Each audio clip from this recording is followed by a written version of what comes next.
Hello guys, welcome back to my channel AP daily vlogs. তো আমি এসেছিলাম পিসির বাড়ি। এখানে এসে আমি কোথায় কোথায় গেলাম আর কী কী করলাম সেটাই আজকে তোমাদের সাথে শেয়ার করব। তো আমি এখন রেডি হব। তো যেহেতু ভোরবেলা, তাই জন্য 6:30 বাজতে যায়। তো আমি একটুখানি ক্রিম মেখে নেবো, কারণ এই শীতের সময়। তো আমি রেডি হলাম এবং তোমাদের সাথে ভিডিওটা শেয়ার করলাম। এর সাথে সাথে তোমাদেরকে বলে রাখি, যেহেতু আমার সামনেই এক্সাম আছে, যার জন্য আমি কিন্তু প্রত্যেক দিনের মিনি ভ্লগের সাথে বড় ভ্লগ দিতে পারছি না। অনেক দিন পরে পরে আসছে, তাই ক্ষমা করো।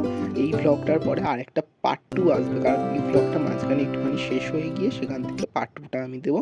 তো আমি রেডি হলাম। আমি এসেছিলাম আমার ছোট পিসির বাড়ি। এদের এখানে সব জায়গায় গ্রামের মতো পরিবেশ। গ্রাম পরিবেশ আমার এমনিতেই ভালো লাগে, তার উপরে শীতকাল, ঘন কুয়াশায় চাদর মোড়া, সেটাই তোমাদের সাথে দেখাবো। এদের এখানে দৃশ্য দেখলে তোমরাও মনোমুগ্ধ হয়ে যাবে।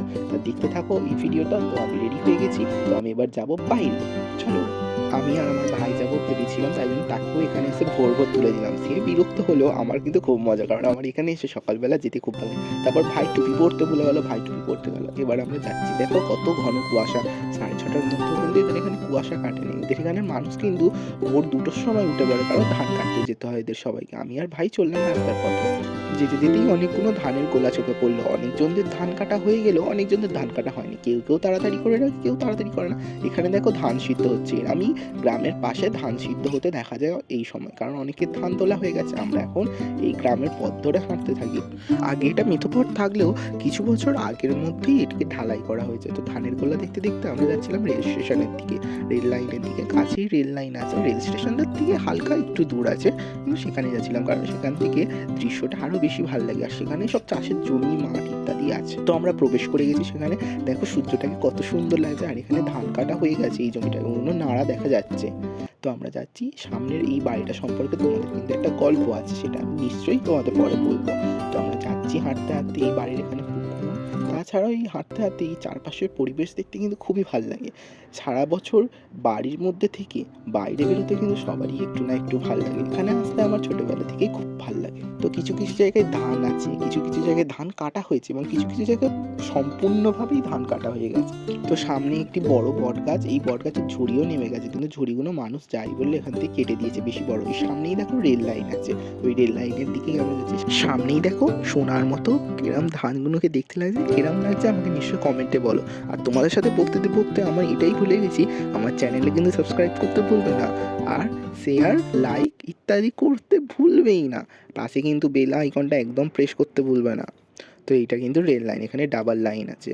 এই ডাবল লাইন থেকেই প্রত্যেকবার একবার ওই লাইনে একবার এই লাইনে ট্রেন যায়। কিন্তু এই জায়গাটা কিন্তু খুব বেশি একটা ভালো নয়। গিয়ে শুনলাম এখানেই নাকি 1 সপ্তাহের মধ্যে 3 জন মারা গেছে রেল লাইনে কাটা পড়ে। তো আমি একটুখানি হেঁটে দেখিয়ে দিলাম তোমাদের।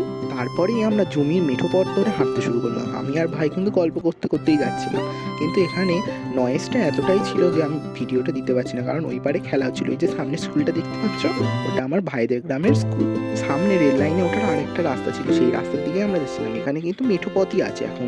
আমরা যেতে যেতে দেখলাম কুয়াশার চাদর পুরো পরিষ্কার বোঝা যাচ্ছে কি রকম।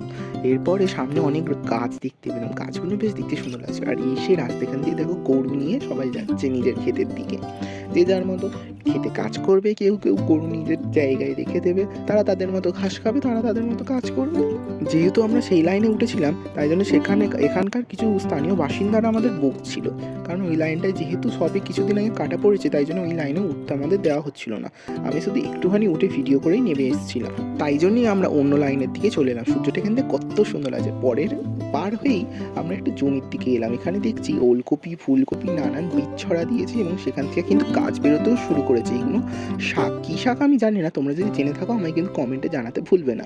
দূর পর্যন্ত শুধু কুয়াশাই কুয়াশা দেখা যাচ্ছে। এইগুলো ওলকপি গাছ আমার যতটুকু মনে হয়েছে। সূর্যটাকে কিন্তু কুয়াশার মধ্যে বেশ সুন্দর দেখতে লাগছিল। আমরা কিন্তু মনোরম প্রকৃতির উপভোগ করছিলাম। করতে করতে সামনে দেখলাম ধান গাছের কিছুটা অংশ কেটে রেখে গেছে এই জমিতে। একটা জমিতে দেখি নাড়া কাটা হয়ে গেছে, কিন্তু আরেকটা জমিতে নাড়া সমেতই রেখে গিয়েছিল। সেটাই আমরা দেখছিলাম এবং তোমাদের দেখাচ্ছিলাম। ধানগুলো যেন সোনার মতো চকচক করছে। কি ভাল লাগে যখন এরকম পরিবেশে দেখতে পাই, নয়? খুব সুন্দর লাগে নিজেকে। সারা জীবনের একঘেয়েমি কাজ থেকে উঠে এসে এই একটুখানি ঘুরতে আসতে কিন্তু বেশ মন্দ লাগে না। সামনে অনেকজন কাজে যাচ্ছে সেটাও দেখিয়ে দিলাম। এরা যে যার মতো জমিতে ধান কাটতে, কেউ চারা লাগাতে, কেউ অন্য কোনো চারা গাছ বসাতে। আর এই দেখো ট্রেন মামা কিন্তু যাচ্ছে, আমি এখানে কিন্তু ট্রেনকে মামা বলেই সম্বোধন করছি, কেউ কিছু ভেবো না। তোমরা কি লক্ষ্য করেছো ট্রেনের ড্রাইভার আমাদের দিকে হাই করছিল? আমরা কিরাম মানুষ তাহলে ভাবো, আমরা ভিআইপি, হাহা। তো মেন কথা হচ্ছে এই ভিডিওটা আগের দিনে করার কথা ছিল। আগের দিনে বৃষ্টি হচ্ছিল বলে আমরা বেরোতে পারিনি ঘর থেকে। তারপর থেকে আমাদের ঘরে যাওয়ারও কথা ছিল, যাইনি। তো ভিডিওটা অস্থায়ীভাবে আজকেরই করতে হচ্ছে, আমি আমাদের ঘরের দিকেই যাচ্ছিলাম। যেহেতু আজকের আমরা ঘরে যাবো, যে ভিডিওটা আমি করছি, তো এটা আমি একটু টাটা করে দিলাম সবাইকে। তো এখানে ধানের ফসল দেখতে একটু টাটা করতে করতে আমরা ঘরের পথে চললাম। কেমন লাগলো ভিডিওটা কিন্তু অবশ্যই জানাবে। আর এর পার্ট 2 আছে, এর পার্ট 2তে আমি একটা নতুন জিনিস বলবো, তো সেটা দেখার জন্য সাবস্ক্রাইব করতে ভুলো না। টাটা, বাই বাই, সবাই ভালো থেকো।